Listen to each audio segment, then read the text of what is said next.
வணக்கம் நேயர்களே, காலத்தின் குரல் நிகழ்ச்சிக்கு உங்களை வரவேற்பதில் மகிழ்ச்சி. தேர்தல் நெருங்கிக் கொண்டிருக்கிறது. இந்த வேளையில் திமுக திருச்சியில் மிகப்பெரிய பொதுக்கூட்டம் ஒன்றை நடத்தியிருக்கிறது. அந்த பொதுக்கூட்டத்தில் திமுக தலைவர் மு.க.ஸ்டாலின் 7 உறுதிமொழிகளை வெளியிட்டிருக்கிறார். குறிப்பாக திமுக ஆட்சிக்கு வந்தால் குடும்ப தலைவிகளுக்கு மாதந்தோறும் 1000 ரூபாய் உரிமை தொகை வழங்கப்படும் என்றும், மனித கழிவுகளை மனிதனே அகற்றும் இழிவை போக்கும் வகையில் புதிய திட்டம் கொண்டுவரப்படும் என்பன உள்ளிட்ட பல்வேறு அறிவிப்புகள், உறுதிமொழிகளை அவர் வெளியிட்டிருக்கிறார். இது முற்போக்கானவை என்று பாராட்டுகளை பெற்று வருகின்றன. அதே சமயம் அதிமுக அரசு ஏற்கனவே பல கட்டங்களாக அறிமுகப்படுத்திய இயந்திரங்கள் மூலம் மனித கழிவுகளை அகற்றும் திட்டங்களை அப்படியே திமுக தலைவர் ஆட்சிக்கு வருவதும் நிறைவேற்றுவதாக சொல்லி வருகிறார் என்று அமைச்சர் SP வேலுமணி கூறியிருக்கிறார். மேலும் தான் அறிவித்த இல்லத்தரசிகளுக்கான ஊக்கத்தொகை திட்டத்தையே உரிமை தொகை என்று திமுக பிரதி எடுப்பதாக மக்கள் நீதி மய்யம் தலைவர் கமல்ஹாசன் கூறியிருக்கிறார். மேலும் தாங்கள் கொண்டு வந்த ஸ்மார்ட் சிட்டி திட்டத்தையே எழில்மிகு நகரம் திட்டமாக திமுக மாற்றி இருப்பதாக பாஜக ஒரு பக்கம் விமர்சனங்களை முன்வைக்கிறது. இந்த பாராட்டுகள் மற்றும் விமர்சனங்களை தாண்டி மு.க.ஸ்டாலின் கொடுத்துள்ள 7 வாக்குறுதிகள் தமிழக சட்டப்பேரவை தேர்தல் களத்தில் என்ன விதமான தாக்கத்தை ஏற்படுத்த போகிறது என்பது பிரதான கேள்வி. அதனை அடிப்படையாக வைத்து இன்றைய காலத்தின் குரல் பயணிக்க இருக்கிறது. நம்மோடு இந்த அமர்வில் இணைகிறார் மார்க்சிஸ்ட் கம்யூனிஸ்ட் கட்சியின் பேராசிரியர் திரு அருணன். விரைவில் அதிமுகவில் இருந்து திரு செம்மலை மற்றும் திமுகவில் இருந்து திரு பரந்தாமன் மற்றும் பாரதிய ஜனதா கட்சியில் இருந்து பேராசிரியர் ராமஸ்ரீனிவாசன் இணைய இருக்கின்றனர். வணக்கம் திரு அருணன். முதல்ல உங்ககிட்ட இருந்து தொடங்குறேன். இப்போ 7 உறுதிமொழிகள் ஸ்டாலின் கொடுத்திருக்கிறார், உங்க கூட்டணி கட்சியினுடைய தலைவர். இந்த 7 திட்டங்கள், உறுதிமொழிகள் என்பது இந்த சட்டப்பேரவை தேர்தல் களத்துல உங்களுக்கு ஒரு ஏற்றம் தரும் திட்டங்களா அமையுமா? எப்படி பார்க்கலாம்? நிச்சயமாக ஏற்றம் தரும் திட்டமாக, ஆட்சி மாற்றம் தரும் திட்டமாக இது இருக்க போகிறது. எதை பத்தி சொல்றேன்னா, இப்ப நீங்களே சொன்னீங்க பாருங்க, மாற்று கட்சி தலைவர்களும் இந்த திட்டம் பற்றி பேச வேண்டிய நிலைமை பேசுறாங்க. ஒவ்வொருத்தவங்களும் தங்களுடைய திட்டம் தான் இது அப்படிங்கிற மாதிரி. ஆகவே அது பேசும் பொருளாகிவிட்டது. ஒரு தேர்தல் எனக்கு நன்றாக ஞாபகம் இருக்கிறது. திமுகவுடைய கலைஞர் காலத்துல திமுகவுடைய தேர்தல் அறிக்கை தான் தேர்தலுடைய கதாநாயகன் என்று சிதம்பரம் தான் சொன்னார். 2006 சட்டப்பேரவை. அதுபோல இந்த 2006 அதுபோல இந்த 10 ஆண்டுக்கான இந்த தொலைநோக்கு திட்டம் இந்த தேர்தலில் கதாநாயகனாக இருக்கிறது என்பது என்னுடைய மதிப்பீடு. என்னுடைய கூட்டணி கட்சி தலைவர் அவர் சொன்னார் என்பதனால் மட்டுமல்ல. உதாரணமாக நீங்க எடுத்த எடுப்பிலேயே சொன்னீங்க, இந்த இல்ல தலைவிகளுக்கு மாதம் ரூபாய் 1000 ரூபாய் உரிமை தொகை. பொதுவா உதவி தொகைங்கிற வார்த்தை தான் சொல்லுவாங்க. ஆனால் உரிமை தொகை என்பது என்னன்னா, பொதுவா ஒரு அருமையான ஒரு வாக்கியம் உண்டு. அனைத்து மாதர்களும் பணியாற்றுகிறார்கள், ஆனால் ஒரு சிலருக்கே ஊதியம் தரப்படுகிறது அப்படின்னு ஒரு வாக்கியம். ஆமா, ஏன்னா இப்ப நீங்க சாதாரண வீட்டுல போய் பெண்களை கேட்டா என்ன பண்றாங்க, அவங்க துணைவியாருன்னு கணவனை கேட்டா அவர் சொல்லுவார் சும்மாதான் இருக்காங்க அப்படின்னு. ஆனா வீட்டு வேலை போது அவங்க பார்ப்பாங்க. அந்த வீட்டு வேலை நடக்கலைன்னா இவர் குடும்பம் என்ன ஆகும் என்பது மட்டுமல்ல, இவரே ஒழுங்கா வேலைக்கு போக முடியாதுல்ல. ஆகவே அந்த வீட்டு வேலை என்பது வேலைதான், ஆனால் ஊதியம் வழங்கப்படாத வேலை. அப்படித்தான் பல கோடி தாய்மார்கள் இருக்காங்க. ஆகவே இந்த தொகை என்பது உரிமை தொகை. இப்ப கமல்ஹாசன் இத முதல்ல இந்த கட்டத்துல முதல்ல அதை பத்தி பேசுறது அவர்தான் என்பதை நான் ஒன்னும் மறுக்கல. ஆனா அவர் பொதுவாகத்தான் பேசினாரு, இந்த மாதிரி குடும்ப தலைவிகளுக்கு ஒரு ஊக்கத்தொகை தரணும் அப்படின்னு. ஆனால் ஸ்டாலின் அவர்கள் அதை திட்டவட்டமாக மாதம் ரூபாய் 1000, அப்ப ரேஷன் கடைகளில் ரேஷன் பொருட்கள் வாங்கக்கூடிய தாய்மார்கள், ஆமா வசதி குறைஞ்சவங்க, அவங்களுக்கு இது அவசியம், ஆக அவங்களுக்கு தரப்படும் என்று இதை திட்டவட்டமான ஒரு உறுதிமொழி ஆகிட்டார்.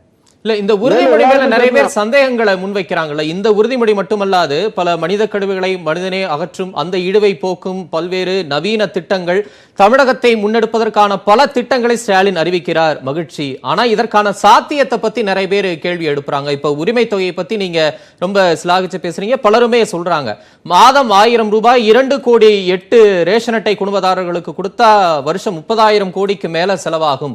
ஏற்கனவே தமிழகம் நிதி ஆதாரத்துல தேவை இல்லாம, போதிய அளவு இல்லாம தத்தளிக்கும் போது இதெல்லாம் எப்படி சாத்தியம்னு மு.க.ஸ்டாலின் கொடுத்திருக்கக்கூடிய இந்த அறிவிப்புகள், உறுதிமொழிகள் மேல சாத்தியத்துல நிறைய பேர் கேள்வியை முன்வைக்கிறாங்கல்ல. இல்ல முதல் விஷயம் இது தேவைதான்னு எல்லாரும் ஒத்துக்கிறாங்க.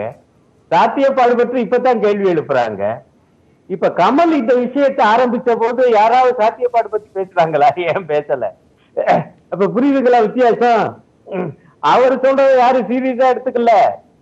ஆனால் திமுக தலைவர் சொன்னவுடன் இது நடப்புக்கு வரப்போகுது. இன்றைக்கு நான் முகநூல்ல பாக்குறேன், எங்க டீ கடைகள்லாம் இது தாங்க பேசுறாங்க அப்படி என்று. ஆகவே இது வரக்கூடிய ஒரு சூழல் இருக்கிறது, வாய்ப்பு இருக்கிறது என்கிற எண்ணம் இப்பொழுதே மக்கள் மனதில் பதிந்து விட்டது. நான் சரி ஒரு கணக்கெல்லாம் நான் பார்த்தேன். நானும் இத்தனை கோடி கார்டு இருக்குது, அப்ப மாசம் 1000, அப்ப வருஷத்துக்கு எவ்வளவு சரிதான். அவங்க போடுற கணக்குகள்ல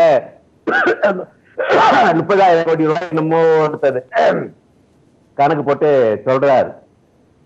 நான் என்ன கேட்கிறேன், இன்னும் இன்னைக்கு இருக்கக்கூடிய நிலைமையில நீங்க சொல்லக்கூடிய அந்த ஆயிரங்கள், சில ஆயிரங்கள் அல்ல பல ஆயிரம் கோடி எல்லாம் ஒரு சாதாரண தொகைங்கிறேன். மிகப்பெரிய கார்பரேட் நிறுவனங்களுக்கு நீங்க வரா கட்டணம் தள்ளுபடி பண்றீங்க, வரி சலுகை பண்றீங்க, அதெல்லாம் யாரும் கேட்கறது இல்ல. எங்க காலங்காலமாக வீடுகளிலே பணியாற்றி கொண்டிருக்கவங்களுக்கு ஊதியம் இல்ல, அதை யாரும் மறுக்கல. திரு அருணன் உன்னதமான கவர்ச்சிகரமான திட்டங்களை அறிவித்திருக்கிறார். இதற்கான சாத்தியங்கள் இன்னைக்கு போதுமான அளவு இருக்கா? இதை மக்களிடம் எதிர்க்கட்சிகள் முன்வைத்தா மக்கள் நம்புவாங்களா? இல்ல, நான் எதுக்கு நான் இந்த கேள்வி கேட்கிறவங்களுடைய உள்நோக்கத்தை நான் முதல்ல அம்பலப்படுத்த விரும்புறேன். ஏன்னா நீ கமல் சொல்லும் போது கேட்கல, அதே நேரத்துல இந்த மாதிரி பல லட்சம் கோடி ரூபாயே பெரும் கார்ப்பரேட் நிறுவனங்களுக்கு கொடுக்கும் போது நீங்க கேட்கல, இப்ப மட்டும் கேட்கறீங்க அப்படிங்கிற முதல் பாயிண்ட். இரண்டாவது பாயிண்ட், இதற்கான தொகை என்பதை நிச்சயமாக மத்திய அரசிடமிருந்து வாதாடி போராடி பெறக்கூடிய ஆற்றல் புதிதாக வரக்கூடிய முதல்வர் ஸ்டாலினுக்கு உண்டு என்று நினைக்கிறேன். அதுவும் இல்ல, கூட்டணியில இருக்கக்கூடிய அதிமுக அரசே பலமுறை போராடி வாதாடி போதிய தொகையை பெற முடியல. கூட்டணி இல்லாம பாஜக அரசை கடுமையா எதிர்க்கக்கூடிய இடதுசாரிகள் திமுக கூட்டணிக்கு கிடைக்கும்னு நீங்களே அத சொல்றீங்களா? கிடைக்கும்னு நம்புறீங்களா நீங்க? ஆமா, இவங்க எங்க போராடினாங்க, எங்க வாதாடினாங்க, எங்க அவங்களே ஒப்புக்கொண்டிருக்காங்க. நாங்க இணக்கமா இருக்கவங்க சொல்லியிருக்காங்க. நண்பர் செம்மல வந்தா கூட நான் அவர்கிட்ட அதான் கேட்பேன், நீங்க இது வரைக்கும் என்ன சொல்லிருக்கீங்க, என்னைக்காவது போராட சொல்லியிருக்கீங்களா? நான் தான் கேட்பேன். அவர் சொல்லுவாரு, போராடிலாம் பிரயோஜனம் இல்லாருன்னா இணக்கமா இருந்தா தான் காரியம் சாதிக்க முடியும் அப்படிம்பாரு. அப்ப இணக்கமா இருந்து என்ன சாதிச்சீங்க, என்ன பெற்றீங்க? மாறாக மக்கள் தரப்போகிற இந்த மகத்தான தீர்ப்பை கண்டு நமக்கு தர வேண்டிய தொகையை மத்திய அரசு தரும் என்கிற நம்பிக்கை இருக்கு. ஆகவே இதை போராடித்தான் இதை நம்ம பெறணும். ஏன்னா இது அதுதான் ரெண்டுக்கு வித்தியாசம் இருக்க போது நான் கணிக்கிறேன். இவங்க இணக்கமா இருந்து பெறலை, ஆனால் புதிய அரசு போராடி பெற போகிறது. ஆகவே இந்த திட்டத்தை அமல்படுத்தக்கூடிய அந்த நிதி வாய்ப்பு கண்டிப்பாக உண்டு, அவரால் செய்ய முடியும் என்பது என்னுடைய கணிப்பு. சரி, தொடர்ந்து பேசலாம். திரு பேராசிரியர் ராம ஸ்ரீனிவாசன் இணைந்திருக்கிறார் பாரதிய ஜனதாவிலிருந்து. வணக்கம் திரு ஸ்ரீனிவாசன். இப்ப விஷன் 2031 திரு ஸ்டாலின் 7 உறுதிமொழிகளை முன்வைத்து இந்த தொலைநோக்கு திட்டங்களை எல்லாம் அறிவித்திருக்கிறார். இந்த விஷன் 2031 உங்க கூட்டணியை வீழ்த்துமா? எப்படி பாக்குறீங்க?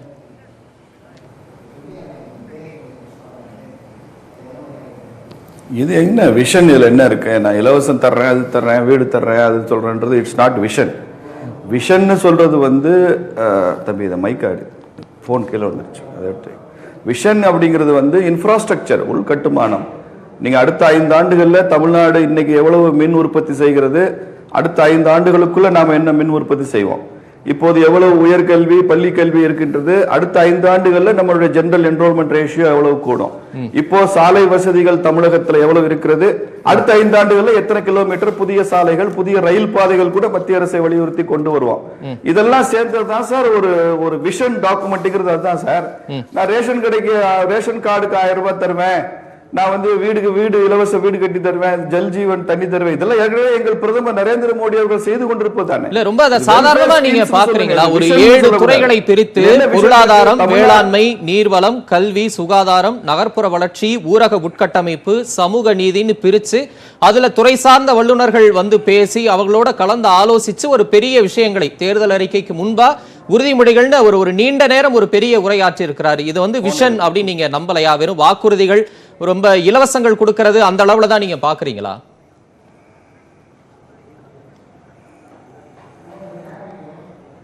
இல்ல, அது அல்டிமேட்டா அப்படிதான் முடிஞ்சிருக்குங்கிற. நான் சொன்ன பாயிண்ட் எது இருக்கு? இப்ப நீங்க ஜெயலலிதா அம்மையார் ஆட்சி பொறுப்பு ஏற்ற உடனே ஒரு விஷன் டாக்குமெண்ட் வெளியிட்டாங்கல்ல, நீங்க அப்துல் கலாம் அவர்கள் என்ன சொல்றார், விஷன் 2020 ஒட்டுமொத்த தேசத்திற்கு ஒரு பார்வை வெளியிட்டார்ல, அது மாதிரி ஒரு ஸ்டேட்ஸ்மேன் லைக் சிந்தனைக்குள்ள இது போகவில்லை. இந்தியா, தமிழகம் எந்த வளர்ச்சி இலக்குகளை, development goals, millennium development goals சொல்றோம். அது அருணன் அதை பத்தி ரொம்ப நல்லாவே சொல்லக்கூடியவர் தான். இப்ப அமைதி காப்பாரு கூட்டணி இருக்கிறதுனால. அப்ப அந்த மாதிரி மில்லனியம் டெவலப்மெண்ட் கோல்ஸ் மாதிரி தமிழ்நாட்டுக்கு அடுத்த 5 ஆண்டுகளில் 10 ஆண்டுகளில் எதை நோக்கி நாம் போகிறோம் என்பதை சொல்லணும்ல. இது ஒரு வெள்ளோட்டமா நீங்க பாக்கலையா? இனிமேதான் திமுக தேர்தல் அறிக்கை வரப்போகுது, பாஜக தேர்தல் அறிக்கை வரப்போகுது, அதிமுக தேர்தல் அறிக்கை வரப்போகுது, இடதுசாரிகள் தேர்தல் அறிக்கை வரப்போகுது, எல்லாருடைய அறிக்கை வரப்போகுது. அதற்கு முன்பான ஒரு வெள்ளோட்டமா, ஒரு ஆயத்தமா இதை நீங்க ஒப்புக்கொள்ள மாட்டீங்களா? நீங்க தேர்தல் அறிக்கைன்னு சொல்லுங்க, நான் ஸ்டாலினை பாராட்டுகிறேன்னு சொல்றேன். நான் இப்ப இது தேர்தல் அறிக்கையில் இடம்பெற்று இது எலெக்ஷன் மேனிஃபெஸ்டோன்னு சொல்லுங்க. இது விஷன் டாக்குமெண்டாக நீங்க ப்ரொஜெக்ட் பண்றீங்களே, இது அந்த அளவிற்கு தகுதி உள்ளதானான்னு என் கேள்வி. இது விஷன் டாக்குமெண்ட் இல்லைன்னு சொல்றேன். இல்ல, திரு ஸ்டாலினே அப்படிதான் சொல்றாரு. தொலைநோக்கு திட்டம், தமிழகத்தின் பொருளாதாரத்தை 2 மடங்காக ஆக்குவதற்கான ஒரு திட்டம், எல்லோருக்குமான வீடு, எல்லோருக்குமான கல்வி, மருத்துவம், கல்வி உதவித்தொகை 2 மடங்கு உயர்வுன்னு பல விஷயங்களை அவர் முன்வைக்கிறாரு. இதெல்லாம் நீங்க விஷன் பார்க்கலையான்னு நான் கேட்கிறேன். பாரதிய ஜனதா கட்சி ஒரு பக்கம் வளர்ச்சி பல விஷயங்களை முன்வைக்கும் போது திமுகவும் அதே மாதிரி வைக்கிறாங்களே, அப்படி நீங்க பார்க்க மாட்டீங்களா? இல்ல ரொம்ப இலவசம் அப்படிதான் பாப்பீங்களான்னு கேட்கிறேன். இத வெல்ஃபேர் ஸ்கீம்ஸ் சொல்லுங்க, எனக்கு ஆட்சேபனை இல்லைன்னு சொல்றேன். மக்கள் நலத்திட்டங்கள் சொல்லுங்க, இத விஷன் சொல்லாதீங்கன்றதுதான் என்னுடைய பாயிண்ட் சார். நீங்க அடிப்படையை புரிஞ்சுக்கணும். இதெல்லாம் மக்களுக்கு வேண்டாம் என்ற அர்த்தத்துல நான் சொல்லவில்லை. இது வெல்ஃபேர் ஸ்கீம்ஸ். இப்ப நீங்க எல்லாரும் வீடுகள்ல குடிநீர் குழாய் கொடுப்பேன்னு சொன்னா, இப்ப மத்திய அரசாங்கம் கொண்டு வந்திருக்கிற ஜல்சக்தி திட்டம் என்ன திட்டம்? தமிழ்நாட்டில் மாத்திரம் இதுவரைக்கும் 14 லட்சம் கிராமத்துல உள்ள கிராமப்புற வீடுகளுக்கு குழாய் இணைப்பு கொடுக்கப்பட்டிருக்கிறதா இல்லையா? நம்மளுடைய இலக்கு என்ன? இந்த கால வரையறைக்குள் தமிழகத்தின் அத்துணை கிராமங்களிலும் உள்ள வீடுகளில் குழாய் நீர் இணைப்பு கொடுக்கப்படும் என்பதான இலக்கா வச்சு வேலை செய்யறோம். இது மத்திய அரசாங்கத்தோட திட்டம் தானே. நீங்க வீடு இலவச பிரைம் மினிஸ்டர் ஆவாஸ் யோசனா வீடு திட்டம், இது மத்திய அரசாங்கத்தோட திட்டம் தானே. நீங்க விவசாயிகளுடைய வருமானத்தை இரட்டிப்பாக்க வேண்டும் என்கிற இலக்கோடு தானே இந்த அரசாங்கம் பணியாற்றுகிறது. வேளாண் சட்டங்கள் எல்லாம் வந்திருக்கின்றன. நீங்க அதெல்லாம் விமர்சனம் பண்ணலாம், அது சரி எப்படி பண்ணாங்கன்னு சொல்லி. நான் சொல்வது இதை நாங்க விஷன் டாக்குமெண்ட் சொல்லலையே. பிரதமர் எங்கேயுமே தமிழகத்திற்கான விஷன் அப்படின்னு நாங்க சொல்லவில்லை. இது வெல்ஃபேர் ஸ்கீம்ஸ் சொல்றோம். விஷனுக்கும் வெல்ஃபேர் ஸ்கீம்ஸ்க்கும் வித்தியாசம் இருக்குன்னு சொல்றீங்க. பவர்ல நம்ம, ஆனா உங்க கட்சியினுடைய மாநில தலைவர் இதை ரொம்ப கடுமையா விமர்சிக்கிறார். தேர்தல் நேரத்துல எல்லா அரசியல் கட்சிகளும் சுறுசுறுப்பாக வேலை செய்கிறார்கள், ஆனால் ஒரு கட்சி மக்களை ஏமாற்றுவது எப்படி என்று சுறுசுறுப்பாக செயல்பட்டு நேற்று 7 திட்டங்களை அறிவித்ததுன்னு ஏன் திமுக தலைவர் ஸ்டாலின் அறிவிப்புல இவ்வளவு ஒரு காட்டமான ஒரு விமர்சனம்? ஏமாற்றுவது எப்படின்னு நோக்கத்தோட திமுக செயல்படுவதுன்னு ஏன் இவ்வளவு காட்டம்? ஏன்னா நீங்க ஏமாத்தலையான்னு கேளுங்க, திமுக வந்தவரை கேளுங்க. 67 ரூபாய்க்கு 3 படி அரிசின்னு சொல்லிதான் ஆட்சிக்கு வந்தாங்க திமுக. ஆட்சிக்கு வராட்டி என்னை முச்சந்தில இருந்து சவுக்கால் அடிங்கன்னு கூட சொன்னாங்க. ஒரு சட்டமன்ற உறுப்பினர் சட்டமன்றத்துக்கே சவுக்கோட சென்றாரு. சவுக்கு இங்கே அரிசி இங்க எல்லாம் கேட்டாரு. இதெல்லாம் கதை இருக்குல்ல. சென்ற ஒரு 10 ஆண்டுகளுக்கு முன்னால கலைஞர் முதல்வராகும் போது 2 ஏக்கர் நிலம் இலவசமாக தருவேன்னு சொன்னார்ல, கொடுத்தாரா? போன பாராளுமன்ற தேர்தல் போல நாங்க எல்லா கடனையும் தள்ளுபடி பண்ணுவோம்னு சொல்லி திமுக பொய் சொல்லி தானே வாக்கு கேட்டு ஜெயிச்சாங்க. இந்த மாதிரி தேர்தல் நேரத்துல நாடாளுமன்ற தேர்தல் சமயத்துல தான் ஆட்சிக்கே வரல, அப்புறம் எப்படி அது சாத்தியமா இருக்கும்? திமுக அதை பதிலா சொல்றாங்க.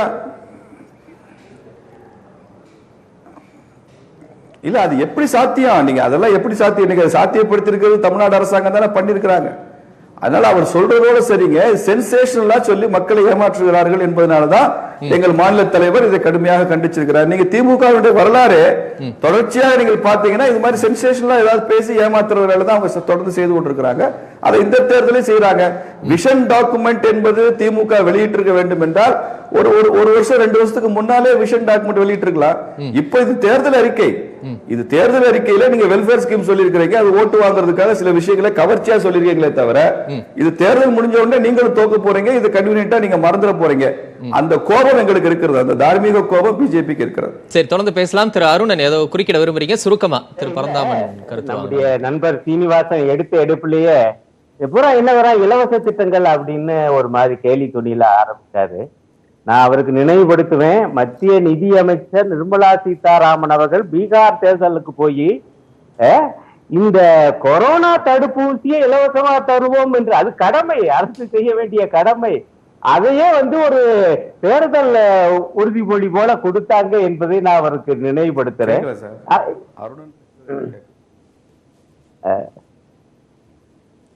சரி, நன்றி திரு அருண், நம்ம தொடர்ந்து பேசலாம். அவருக்கு ஏதோ ஆகவே இலவசத்தை பத்தியில அவங்க பேசக்கூடாதுங்கிறேன்.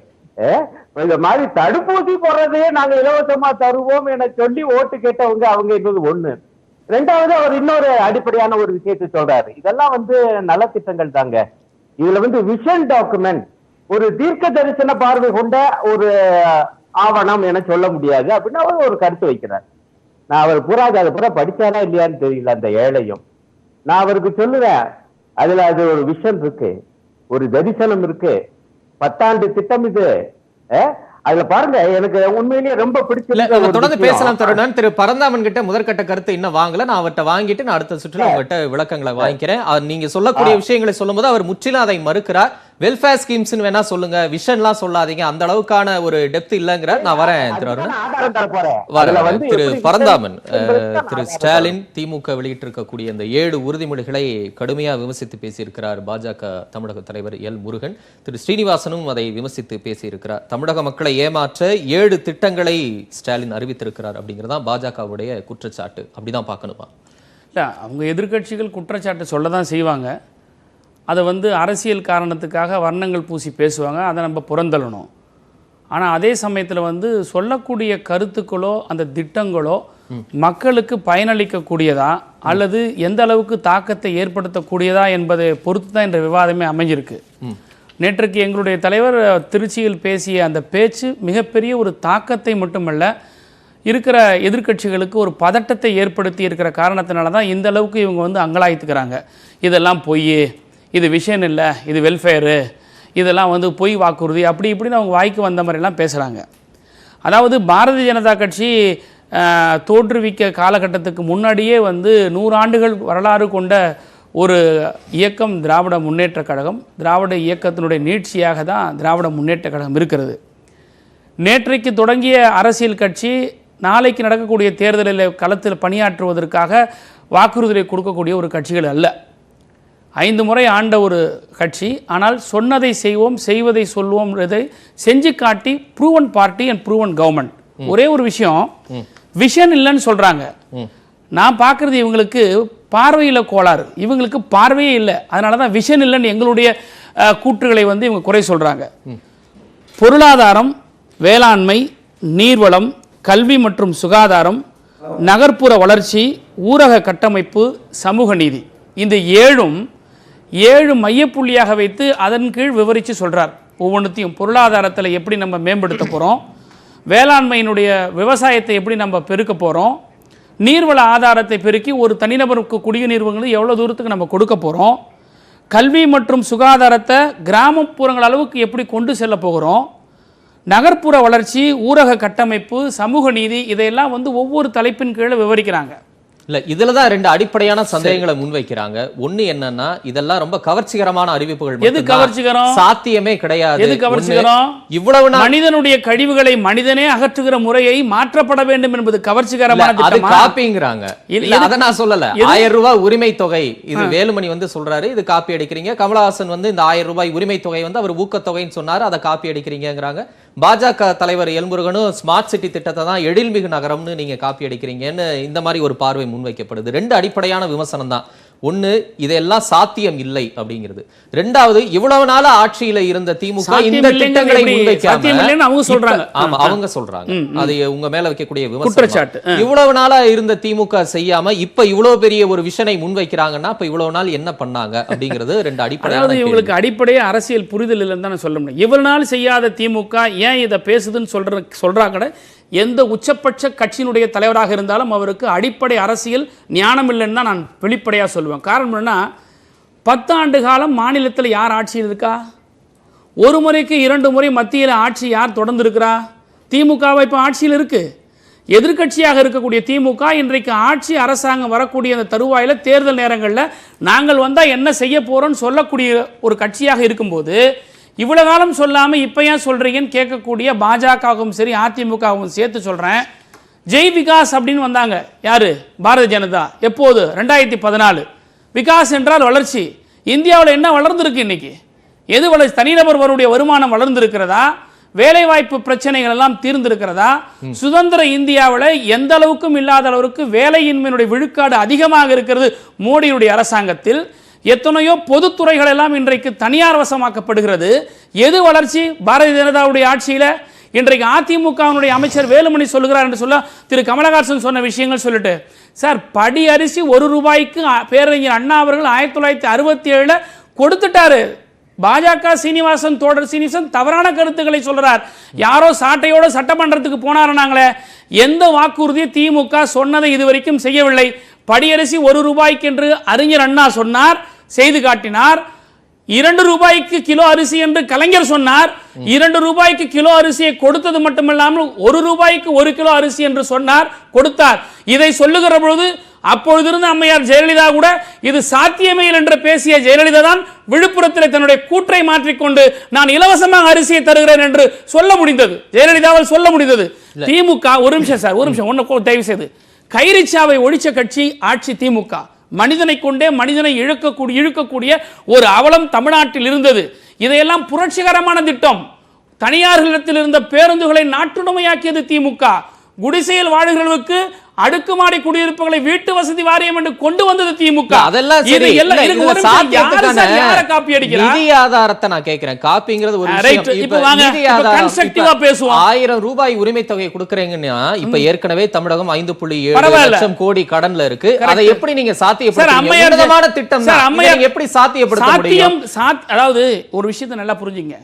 ஒரு அரசியல் கட்சி தேர்தல் களத்தை காணுகிற பொழுது இத்தகைய திட்டங்களை நாங்கள் செய்கிறோம் சொல்லும் போது அதற்கான ஒரு வியூகங்களோ அதற்கான ஒரு ஒரு திட்டங்களோ அல்லது பொருளாதார ரீதியில் அதை எதை செய்யப்பட முடியும் என்பதெல்லாம் கலந்து ஆலோசிக்காமல் வெறும் அள்ளித்தளித்த கோலத்தில் செய்யற கட்சி அல்ல திமுக. 2 ஏக்கர் நிலம் கொடுக்கிறேன்னு இன்ன வரைக்கும் நீங்க கொடுக்கல அப்படின்னு பாஜக தலைவர் இன்னைக்கு சொல்லிருக்காங்க. அதுல சாத்தியக்கூறல நீங்க ஆராயலையா? ஒரு நிமிஷம் சார், 2 ஏக்கர் நிலம் கொடுக்கப்பட்ட விஷயங்கள் நான் பாரதிய ஜனதா கட்சி தோழர் சொல்றேன். ஏன் இப்படி நீங்க கண்ணை மூடிக்கிட்டு பூலோகம் இருண்டதுன்ற மாதிரி நீங்க நடிக்கிறீங்க? கலைஞர் எத்தனை மாவட்டங்களில் போய் 2 ஏக்கர் நிலங்களை வழங்கிய திட்டங்களை அரசு விழாக்கள் வந்ததுன்றது நீங்க பார்க்கவே இல்லையா? உங்களுக்கு அதாவது தமிழ்நாட்டில் இருக்கக்கூடிய மக்களுக்கு 2 ஏக்கர் நிலங்கள் கொடுக்கவே இல்லை. இட்ஸ் எ ஃபெயிலியர் ஸ்கீம் அப்படின்னு திரு சீனிவாசன் ப்ரூஃப் பண்ணுவார் என்றால் நான் அதை ஓபன் சேலஞ்ச் எடுக்கிறேன். ஒரு இடத்துல கொடுக்கலன்னு சொல்லுங்க. நான் அதை ஓபன் சேலஞ்ச் என்ன சேலஞ்சுக்கு நான் தயாரா இருக்கேன். தொடர்ந்து பேசலாம். ஒரு சிறிய இடைவேளைக்கு பிறகு காலத்தின் குரல் தொடரும்.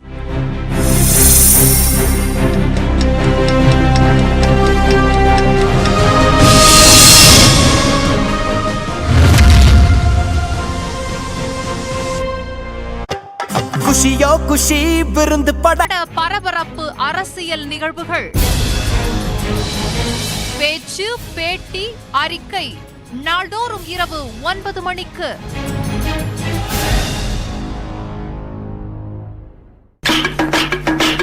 களை கட்டும் தேர்தல் திருவிழா, மேடையை சுற்றி நடக்கும் சுவாரஸ்ய நிகழ்வுகள், அரசியலில் நடக்கும் ரகசிய நகர்வுகள். போடுங்கம்மா ஓட்டு. நாள்தோறும் இரவு 10:30க்கு எலெக்ஷனையே என்ஜாய் பண்ணி பாருங்க.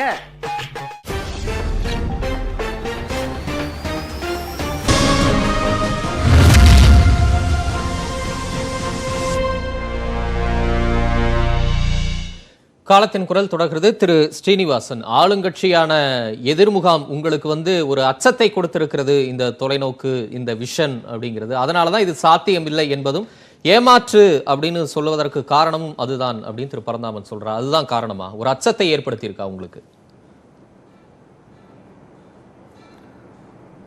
பரந்தாமன் சொல்கிறார், பிஜேபி வருவதற்கு 100 வருஷத்துக்கு முன்னாலே திமுக வந்துருச்சுன்னு சொல்றாரு. அதுவே காலவரிசைப்படி தவறு. திமுகவும் பாரதிய ஜனதா கட்சியும் சமகாலத்தில் துவங்கப்பட்ட கட்சிகள் தான். சுதந்திரத்திற்கு அப்புறமாக துவங்கப்பட்ட கட்சிகள் தான். ரெண்டுக்கும் வயதுன்னு பார்த்தா சமமான வயது தான் இருக்கு. கொஞ்சம் வேணா வித்தியாசம் இருக்கு. 100 ஆண்டு காலம் பழமை வந்தவர்கள் கொண்டாடி கொள்கிற sir Srinivas sir, I am sorry to intervene. 1980 தான் உங்களுக்கு ஜனசங்கம் பாரதிய ஜனதாவை புதுசா உருவாக்குனீங்க. நீங்க 80களில் தான் பாரதிய ஜனதா. ரெண்டு ஒண்ணுதான். பேரு மாறி இருக்கு, அவ்வளவுதான். அதனால அதுக்கு இல்ல எங்களது. அப்ப நீங்க 1980க்கு முன்னால பிஜேபி விமர்சனம் பண்ணக்கூடாது. ஒத்துக்குவீங்களா? திமுக 80க்கு அப்புறம் தான் பிஜேபியை பத்தியே பேசணும். அதற்கு முன்னால் இருக்கிற ஜனசங்க அரசியலை பத்தி நீங்க பேசக்கூடாது, அதற்கு எங்களுக்கு சம்பந்தம் இல்லைன்னு சொன்னா ஒத்துக்கிறீங்களா நீங்க? அது மட்டும் முதல்ல இருந்து வால் பிடிச்சு பாக்குறீங்க. ஆர்எஸ்எஸ் காலத்துல இருந்து ஜனசங்கத்தை பத்தி விமர்சனம் பண்ண மாட்டேன்னு சொல்லுங்க, நான் பிஜேபி பத்தி நான் பேசுறேன். சார் நீங்கள் நானும் சுதந்திரத்துக்கு அப்புறம் தான் சார் வந்திருக்கிறோம். ஆட்சியே மோடி ஆட்சியில அவருக்கான நேரம் திரு பரந்தாமன் குறுக்கிட வேண்டாம். திரு ஸ்ரீனிவாசன் தலைப்புக்குள்ள பேசலாம் நினைக்கிறேன். உங்களுக்கு அச்சத்தை ஏற்படுத்தி இருக்கா? நீங்க சொன்ன தகவல் இல்லைங்க, அப்படி இல்ல. நீங்க சொன்ன தகவல் தவறுன்னு சொல்றது அவ்வளவுதானே தவிர என்னுடைய நோக்கம் அது அல்ல. நீங்க அதை ஏற்றுக்கொள்ள வேண்டும் என்பதற்காக சொல்கிறேன். இப்ப நீங்க ரூபாய்க்கு ஒரு படி அரிசி நாங்க கொடுத்தோம்னு சொல்றீங்க, ஏன் குற்றச்சாட்டு அதுதான் என்பதை நான் சொல்கிறேன். நீங்க ஒரு ரூபாய்க்கு 3 படி அரிசி தர்றேன்னு சொல்லி தான் திமுக ஓட்டு கேட்டுச்சு. அதற்கப்புறம் எலெக்ஷனை ஜெயிச்சதுக்கு அப்புறம் நீங்க ரூபாய்க்கு 1 படி அரிசி தான் கொடுத்தீங்க. கேட்டா 3 படி லட்சியம் 1 படி நிச்சயம்னு சொன்னீங்க. இதைத்தான் நீங்க மக்களை ஏமாத்துறீங்க, பொய் சொல்றீங்கன்னு நான் சொல்றேன். 3 படி லட்சியம் 1 படி நிச்சயம்னு சொன்னீங்க. 3 படி போடுவேன்னு சொல்லி தான் ஓட்டு கேட்டீங்க. 2 ஏக்கர் நிலம் தரம்னு சொன்னீங்க. அங்கங்க அரசு விழா நடத்தி அடையாளத்திற்கு கொடுத்தீங்க. தமிழ்நாட்டில் உள்ள எல்லா விவசாயிகளுக்கும் 2 ஏக்கர் நிலம் இல்லாதவர்களுக்கு கொடுப்பேன்னு சொல்றது தானே திமுகவோட தேர்தல் அறிக்கை. அப்ப இன்னைக்கு தமிழ்நாட்டில் நிலம் இல்லாத விவசாயிகளோ விவசாய கூலிகளோ இருக்கக்கூடாதுல்ல? ஏன் இப்படி இத்தனை லட்சம் பேர் இருக்கிறாங்க, நீங்க கொடுக்கவில்லை. இன்னைக்கு இலவச மின்சார இணைப்பு கேட்டு திமுக காலத்திலிருந்து காத்திருக்கிற மின்சார விவசாயிகளுடைய பட்டியல் என்ன சொல்லுவீங்களா நீங்க? எத்தனை விவசாயிகளை போராட்டத்தில் நீங்க துப்பாக்கி சூட்ல திமுக ஆட்சி கொன்று குவித்ததுன்னு சொல்ல முடியுமா உங்கள? அண்ணன் அருணா இங்க இருக்கிறாங்க. கீழ்வெண்மணியில திமுக ஆட்சியில எவ்வளவு பேர் இறந்து போயிட்டாங்க விவசாய கூலிகள். அந்த குற்றச்சாட்டுல ஒருத்தர் கூட தண்டிக்கப்படலைங்க. நீங்க அப்பீல் கூட போகல. நீங்க வழக்கறிஞர்னால அப்பீலுக்கு போகாத. அதே மாதிரி பாரதிய ஜனதா மேல விமர்சனம் வைக்கப்படுது இல்ல? டெல்லி விவசாயிகள் போராட்டத்துக்கு காரணம் பாரதிய ஜனதா தான். அங்க போராடக்கூடிய விவசாயிகளின் வழியை அவர்கள் உணரவில்லை அப்படின்னு உங்க மேல அவங்க எதிர் விமர்சனமும் வைக்கிறாங்கல்ல? இல்லையே, நாங்க திமுக மாதிரி போராடுகிற விவசாயிகளை கொன்று குவிக்கலையே. இவங்க எத்தனை பேரை கொன்று குவிச்சாங்கன்னு கேளுங்க. நான் வரிசையா தேதி வாரியா துப்பாக்கி சூடு நடந்தது, அரசாங்கம் துப்பாக்கி சூடு, எத்தனை பேர் செத்து போயிட்டாங்க நான் சொல்றேன். சார் நீங்க தொடர்ந்து விவசாயிகளுக்கு துரோகம் பண்ண கட்சி திமுக. நீங்க இவ்வளவு பேசிட்டு இருக்கிறீங்க. நீங்க இவ்வளவு விஷன் டாக்குமெண்ட் கொடுக்குறீங்க சார். சென்ற 2011 உங்க ஆட்சி எப்படி தோத்தது? மின்வெட்டுனால தோத்தது. பகிரங்கமா ஆற்காடு வீராசாமி அவர்கள் இந்த அரசாங்கத்தின் தோல்விக்கு நான் தான் காரணம், திமுக தோல்விக்குன்னே சொன்னாரு. நீங்க மற்ற மாநிலத்துல இல்ல, மற்ற நாட்கள்ல இல்ல, எப்ப எல்லாம் மின்வெட்டு வரும்னு பத்திரிகையில போடுவாங்க. திமுக ஆட்சியில தான் எப்பெல்லாம் கரண்ட் இருக்கும்னு திமுக பத்திரிகையில தான் போட்டாங்க. அப்போ தொடர்ந்து தமிழகத்தை 19 மணி நேரம் 20 மணி நேரம் இருளில் ஆழ்த்திய கட்சி எந்த கட்சி சார்? நீங்க ஏதோ பெரிய சாதனை பட்டியல் வாசி. திமுக மின்வெட்டு சார். இவ்வளவு மின்வெட்டையும் மின்சார பற்றாக்குறை வச்சுக்கிட்டு நீங்க ஒரு அந்த மின்வெட்டுக்கான தண்டனையை மக்கள் 2011 கொடுத்துட்டாங்கல்ல, அதே மாதிரி தண்டனையை 21 கொடுப்பாங்க அப்படின்னு நீங்க நினைக்கிறீங்களா? இல்ல இந்த சாத்தியங்கள் இந்த உறுதிமொழிகள் மக்கள் கிட்ட எடுபடாது அப்படின்னு நீங்க நம்புறீங்களா? இது மக்கள் கிட்ட தாக்கத்தை ஏற்படுத்தும், நிச்சயமா ஆட்சி மாற்றத்தை கொடுக்கும்னு திமுக தலைவர் திரு ஸ்டாலினும் நம்புறாங்க. எப்படி பாக்குறீங்க? நிச்சயம் எடுபடாது. மக்கள் திமுகவை முழுவதுமாக புரிந்து கொண்டிருக்கிறார்கள். இது மாதிரி கவர்ச்சியெல்லாம் பேசி ஏமாற்றி விட முடியாது. அந்த நிலையெல்லாம் தாண்டி தமிழ் சமுதாயம் எங்கேயோ உயரத்துல வந்து விட்டது. திமுகவினுடைய இந்த போலி பிரச்சாரம் எடுபடாது. இது விஷன் டாக்குமெண்ட் சொல்றதே இது வெட்ககரமானது. இது வெல்ஃபேர் ஸ்கீம்னு சொல்லுங்க, அதை தேர்தல் அறிக்கையில சொல்லுங்க. ஏமாத்த முடியுது. பிரச்சனை விஷனா இல்ல வெல்ஃபேர் ஸ்கீமா அப்படிங்கிறது இல்ல. மக்கள் கிட்ட போய் சேர்ந்து மக்கள் அதை ஏத்து அதை நம்பி வாக்களிக்கிறாங்களா? திமுகவை வெற்றி பெற வைக்கிறார்களா? இல்ல இதே மாதிரி திட்டத்தை முன் வச்சா அதிமுக பாஜகவை வெற்றி பெற வைக்கிறார்களா அப்படிங்கிறது தான் கேள்வி. அப்ப மக்கள் கிட்ட எடுபடாது அப்படின்னு நீங்க நம்புறீங்க? உறுதியா நம்புறேன். மக்கள்கிட்ட எடுபடாது திமுக. அண்ணா திமுக அரசாங்கம் they are delivering. பார்த்துட்டு இருக்கீங்கல்ல, இப்ப பயிர்க்கடன் தள்ளுபடியில இருந்து கல்வி கடன் தள்ளுபடியில இருந்து வரிசையா பொங்கல் பரிசுல இருந்து வரிசையா திட்டங்கள் வந்துட்டு தானே இருக்கு.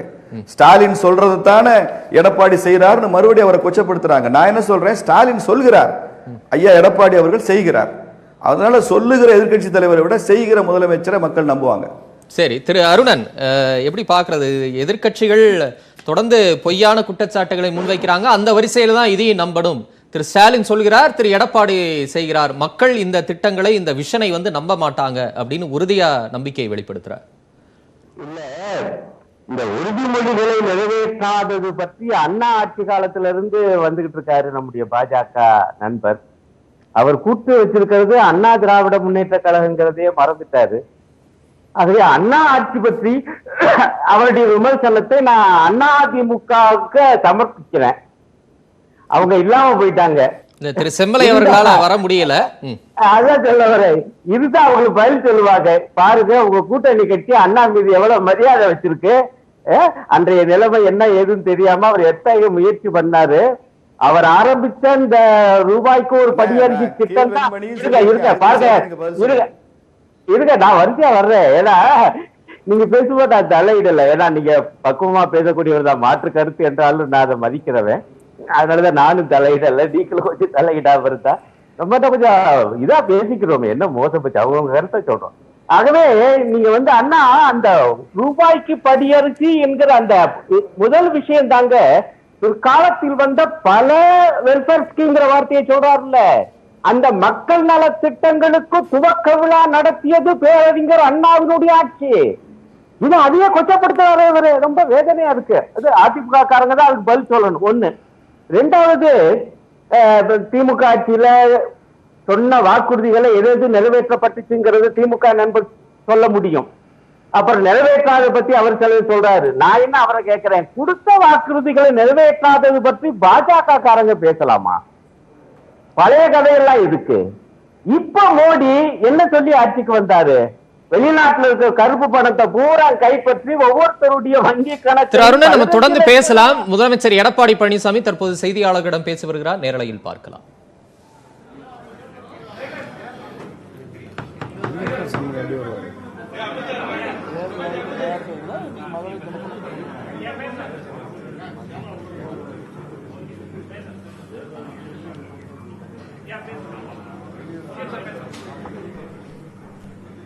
அனைத்து ஊடக நண்பர்களுக்கும் மாலை வணக்கம்.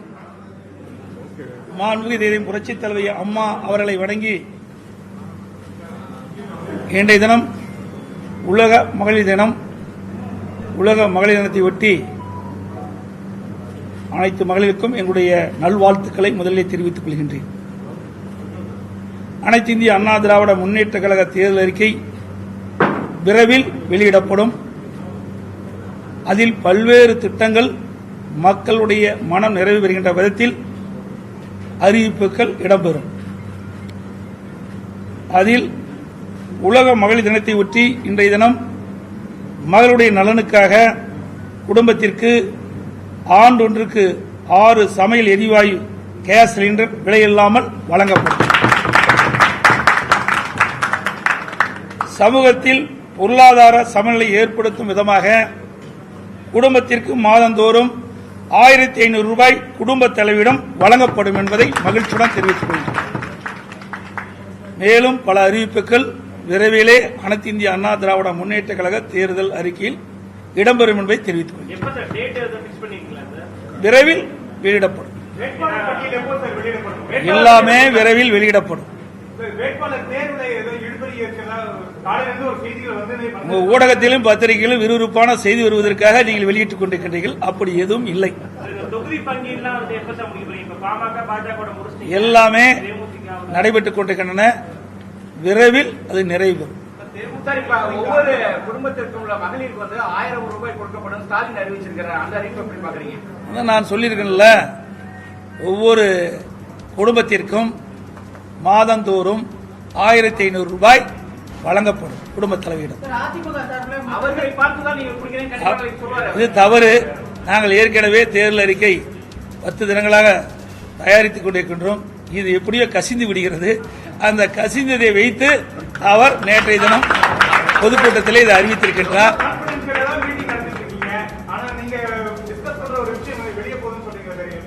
அதாவது எல்லாமே ஒரு ஆர்வ கோளாறு, வேற ஒன்றும் கிடையாது. எல்லாமே ஒரு நல்ல திட்டங்கள் வருகின்ற பொழுது அதை மற்றவரிடத்தில் பகிர்ந்து கொள்வது எளிது. நீங்கள் கூட நண்பர்கள் இருக்கின்றீர்கள், நிறைய பத்திரிகைகள் ஊடக நண்பர்கள் இருக்கிறீர்கள். ஒரு செய்தியை மற்றவர்கள் பகிர்ந்து கொள்வது இல்லையா? அதில் ஏதாவது கசித்து விடுகிறது. அதை போலதான் இதுவும். அதிமுக போடக்கூடிய அந்த திட்டங்களை எல்லாம் அப்படியெல்லாம் கிடையாது. எல்லாமே கிடையாது. நிறைய சொல்லியிருக்கோம். ஒரு சிலது கசித்து விடுகிறது. விரைவில் 12ஆம் தேதியிலிருந்து வேட்புமனு தாக்கல் ஆரம்பமாகுது. அதற்குள் வெளியாகிவிடும். தேமுதிகவோட அந்த பேச்சுவார்த்தை என்பது முடிவடைஞ்சா நாளைக்கு அவங்க மாவட்ட செயலாளர்கள் கூட்டத்தை கூட்டியிருக்காங்க. அது பேச்சுவார்த்தை தொடர்ந்து நடைபெற்றுக் கொண்டிருக்கிறது. மேலும் வேற ஏதாவது கட்சிகள் அதிமுக கூட்டணியில சேர்வதற்கு வாய்ப்புகள் இருக்கா? ஏற்கனவே நாடாளுமன்ற தேர்தலிலே எங்களோடு கூட்டணி வைத்தவர்கள் தொடர்ந்து இடம்பெறுகின்றார்கள். சிறிய கட்சிகள் எங்கள் இடம்பெறும். நேரடியா எத்தனை தொகுதிகள் வந்து போட்டியிட வாய்ப்புகள் இருக்கு? ஏன்னா நீங்க கூட்டணி பேச்சுவார்த்தை நிறைவு செய்த பிறகுதான் இதை முழுமையாக வெளியிடப்படும். இந்த முறை நிறைய பேருக்கு புதுமுகங்களுக்கு வாய்ப்பு கொடுக்கிறதா வந்து அதிமுக முடிவெடுத்திருக்கிறதா தகவல் வெளியாகி இருக்கிறது, அது உண்மையா? நீங்கள் வந்து ஏசிமா கேட்கிற கேள்விகள்லாம் நாங்கள் பதில் சொல்ல முடியாது. இன்னும் அந்த கட்டத்துக்கே நாங்கள் போகவில்லை. தாங்க பேச்சுவார்த்தை நடைபெற்று அதை நிறைவு செய்கின்ற வெளியிடப்படும். 2 நாள்ல முடிச்சு 2ஆம் தேதியிலிருந்து வேட்புமனு தாக்கல் ஆரம்பமாகுது. இன்றைக்கு தேதி 8, 9, 10, 11ஆம் தேதிக்குள்ள முடிவு பண்ணா தானே 12ஆம் தேதி நாமினேஷன் பண்ணுவாங்க. 11ஆம் தேதிக்குள் முழுமையாக நிறைவேற்றும். தாங்க கூட்டணியில் பேச்சுவார்த்தை நடைபெற்றுக் கொண்டிருக்கிறது. இதையெல்லாம் முழுமையாக நிறைவேற்ற பிறகுதான் தெரிவிக்கப்படும். உங்களை அழைத்து நிச்சயமாக அதை தெரிவிப்போம். நிறைய அம்சங்கள் இருக்குமா? மக்கள் மன நிறைவு பெறுகின்ற அளவிற்கு எங்களுடைய அனைத்து இந்திய அண்ணா திராவிட முன்னேற்ற கழகத்தின் தேர்தல் அறிக்கை இடம்பெறும். திமுக கூட்டணி வந்து எப்படி பாக்குறீங்க? அவங்க வலுவா இருக்காங்க நீங்க நினைக்கிறீங்களா? ஏன்னா ஏற்கனவே நாடாளுமன்ற தேர்தலில் வைத்த அதே கூட்டணி வந்து தொடர்ந்துட்டு இருக்கு. திமுக கூட்டணியை அதிமுக எப்படி பாக்குது? நாடாளுமன்ற தேர்தல் வேறு, சட்டமன்ற தேர்தல் வேறு. இது மாநிலத்திற்கு நடைபெறுகின்ற தேர்தல். இந்த தேர்தலிலே விக்கிரவாண்டி சட்டமன்ற இடைத்தேர்தல் நடைபெற்றது, நாங்குநேரி சட்டமன்ற இடைத்தேர்தல் நடைபெற்றது. அந்த இடைத்தேர்தலில் மிகப்பெரிய வெற்றியை எங்களுடைய கூட்டணி பெற்றது. அதே வெற்றி இந்த நடைபெறுகின்ற சட்டமன்ற பொதுத் தேர்தலிலும் கிடைக்கும். தேர்தல் கருத்து கணிப்புகள்லாம் எப்படி பாக்குறீங்க? இப்ப கூட ஊடகமும் பத்திரிகை தான் கருத்து கணிப்பு போடுறீங்க. நீங்க தான் எங்கிட்ட சொல்லணும், வெளியிடுறீங்க. இப்ப டைம்ஸ்லாம் வந்து வெளியிட்டிருக்கக்கூடிய கருத்து கணிப்புகள்ல திமுக கூட்டணி வந்து 43% சொல்லி அவங்க வெளியிட்டிருக்காங்க. அந்த கருத்து கணிப்பு வெளியிட்டிருக்காங்க. அதை எப்படி பாக்குறீங்க? கருத்தை பொறுத்த வரைக்கும் அனைத்து இந்திய அண்ணா திராவிட முன்னேற்ற கழக கூட்டணி மக்களிடத்திலே மிகப்பெரிய செல்வாக்கை பெற்றுக்கொண்டது. கடந்த 4.5 ஆண்டு காலமாக இன்றைக்கு நிறைய அது மட்டும் தலைவி அம்மா அமைச்சராக பொறுப்பேற்றிலிருந்து இன்று வரை அனைத்து இந்திய அண்ணா திராவிட முன்னேற்ற கழக அரசுக்கு நிறைய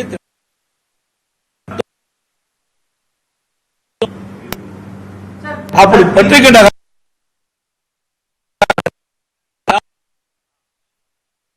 விக்கிரவாண்டியிலே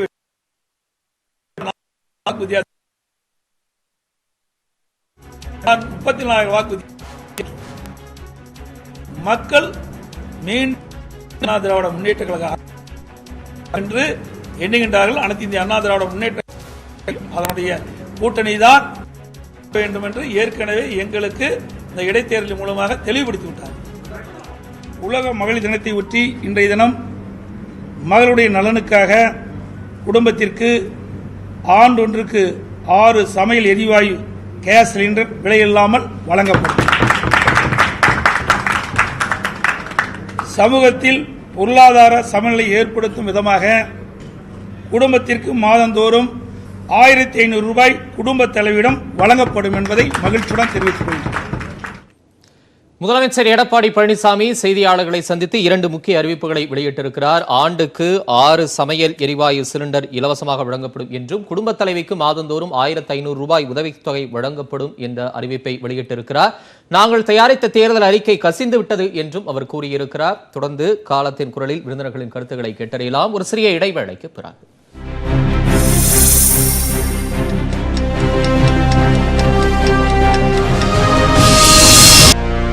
காலத்தின் குரல் தொடர்கிறது. பேராசிரியர் அருணன், நேரம் ரொம்ப குறைவா இருக்கு. இப்ப முதலமைச்சர் வெளியிட்ட அறிவிப்புகளையும் கேட்டிருப்பீங்க. இதெல்லாம் மக்களிடம் எடுபடுமா? சுருக்கமா.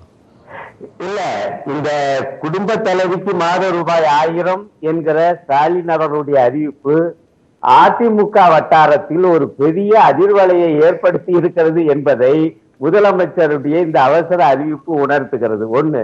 2வது, மாசம் அவர் 1500 ரூபாய் தருவாராம். அப்ப அது சாத்தியம் என்றால் ரூபாய் 1000 தருவது என்பது சர்வ சாதாரணமாக சாத்தியம் என்பதை நான் சொல்லிக் கொள்றேன். அடுத்து நம்ம பாஜக நண்பருக்கு ஒன்றை மட்டும் நினைவுபடுத்துறேன். அவர் வாக்குறுதிகளை நிறைவேற்றாதது பற்றி அவர் பேசினாரு. வெளிநாட்டுல இருக்கக்கூடிய அந்த கருப்பு பணத்தை கைப்பற்றி 15 லட்சம் ரூபாய் போடுறேன்னு சொன்னீங்களே ஐயா, நீங்க 15 லட்சம் ரூபாய் கூட போட வேணாம் ஐயா. இந்த கருப்பு பணத்தை எவ்வளவு தூரம் வெளிநாட்டுல இருந்து கைப்பற்றுனீங்க? 7 வருஷம் ஆயிப்போச்சு. மாறாக இங்க இருந்து தப்பிச்சு ஓடி போயிட்டாங்க பெரும் பணக்காரர்கள் சில பேர், அவங்களை கூட இந்தியாவை கொண்டு வரல. அதே போல ஆண்டுக்கு 2 கோடி பேருக்கு வேலை வாய்ப்பு நீங்க. ஆனா செல்லா நோட்டு அறிவிப்பும் ஜிஎஸ்டினாலும் குறு சிறு நடுத்தர தொழில்கள் நசிந்து போய் உள்ள வேலையும் போயிடுச்சு. இறுதியாக உண்டு இந்த திமுகவுடைய அறிக்கை என்பது விஷன் டாக்குமெண்ட் தான். இது ஒரு மிக முக்கியமான ஒரு தரிசனம் மிக்க ஒரு ஆவணம் தான். எதை வச்சு சொல்றேன் என்றால், இங்க விவசாயம் பற்றி பேசப்பட்டிருக்கிறது, கல்வி சுகாதாரத்துக்கு மிக முக்கியத்துவம் கொடுக்கப்பட்டிருக்கிறது. அதே போல எஸ்டி ஓபிசி மாணவர்களுடைய உதவித்தொகை 2 மடங்காக உயர்த்தப்படும் என சொல்லப்பட்டிருக்கிறது. தொலைநோக்கு திட்டங்கள் இருக்கின்றன. நன்றி திரு ஸ்ரீனிவாசன். நிறைவா உங்க கருத்து, 1000 ரூபாய் சாத்தியம் இல்லைன்னா 1500 ரூபாய் மட்டும் சாத்தியம்னு எப்படி நம்புறீங்க அப்படின்னு திரு அருணன் கேட்கிறாரு. நிறைவா உங்க கருத்து. இல்ல, நான் அப்படி சொல்லலைங்க. 1000 ரூபாய் சாத்தியமா 5000 ரூபாய் சாத்தியமா என்பது அல்ல. திமுக தொடர்ந்து பொய் சொல்கிறது. வாக்குறுதிகளை அள்ளித்தெரித்த திமுக அதை நிறைவேற்றுவதில்லை. இப்ப பரந்தாமன் சகோதரர் சொன்னார்ல, நாங்க 2 ஏக்கர் நிலம் எத்தனை இடத்துல கொடுத்தோம்னு சொல்லுங்க சார். நாளைக்கு இந்த விவாதத்திற்கு நான் தயாருங்க. நீங்க 2 ஏக்கர் நிலம் நிலமில்லாத விவசாயிகளுக்கு தமிழ்நாட்டில் திமுக ஆட்சியில எத்தனை பேருக்கு கொடுத்தீங்கன்னு நீங்க மட்டும் பட்டியல் போட்டு காமிச்சிருக்க பார்க்கலாம். எங்கேயுமே இல்ல. இதெல்லாம் பொய் வாக்குறுதி தானது. அதைத்தான் சொல்றேன் நான். நீங்க 1000 ரூபாய் கொடுப்பேன்னு ஸ்டாலின் சொல்கிறது என்பது தவறான வாக்குறுதியை கொடுத்து தெளிச்சிருப்பாங்க. இப்ப ஸ்டாலின் சொன்னதுனாலதான் அதிமுக அரசாங்கம் 1500 சொல்றாங்கன்னு சொல்றாங்க. நான் ஒத்துக்கிறேன். நான் திரும்ப அதான் சொல்றேன். ஸ்டாலின் சொல்கிறார், ஐயா எடப்பாடி அவர்கள் அதிமுக அரசாங்கம் செய்கிறது. அப்ப செய்யும் அரசாங்கம் தானே வேணும். அது மாத்திரம் இல்ல, 6 கேஸ் சிலிண்டர் சொல்லியிருக்காங்க. அது என்ன ஸ்டாலின் சொன்னதா சொல்றாங்க. அதனால இதுக்கு அடுத்த லெவல்லையும் போகக்கூடிய ஆட்சி. இது தொடர்ந்து மக்கள் நலன்ல அக்கறை உள்ள ஒரு ஆட்சியாக இருந்து கொண்டிருக்கிறது. சுட்டி காட்டுகிறேனே தவிர இல்ல. நான் ஆரம்பத்தில் ரூபாய்க்கு 3 படி சொன்னதெல்லாம் அருணன் அவர்களே அவர் சார்ந்த கட்சியே வைத்த விமர்சனம் தான். இன்னைக்கு அவர் கூட்டணியில் இருக்கிறதுனால அவர் வாயடைச்சு போயிருக்கிறார் பாவம்.